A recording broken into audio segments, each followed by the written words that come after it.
الدولة ثاني نظرت بهذا العين الاعتبار ودارت الواجب والحمد لله رب العالمين. أنا عندي 35 وأنا ساكنة هنا ومن بكري صغيرين هكذا، بصح قاموا بينا ورفدونا هكا. الدولة تاعنا ربي يخليها.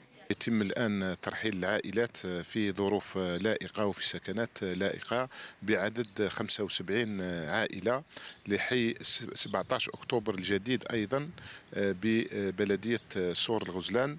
نفس العملية كنا نفذناها ببلدية الأخضرية أين تم ترحيل 15 عائلة. وحرصا على سلامة سكان أقدم عمارة شيدت بدائرة الأخضرية وبالتنسيق مع مصالح مديرية السكن والمصالح الولائية، تقرر أخيرا ترحيل ساكني العمارة وهدمها لما تشكله من خطر.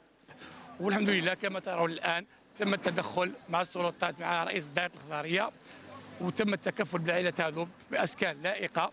وكما ترون الآن عملية الهدم خذوا قرار الحمد لله ورحلوا السكنات هذه الجديده هنايا، والحمد لله نشكروا الدوله تاعنا اللي وفرت لنا الاخر.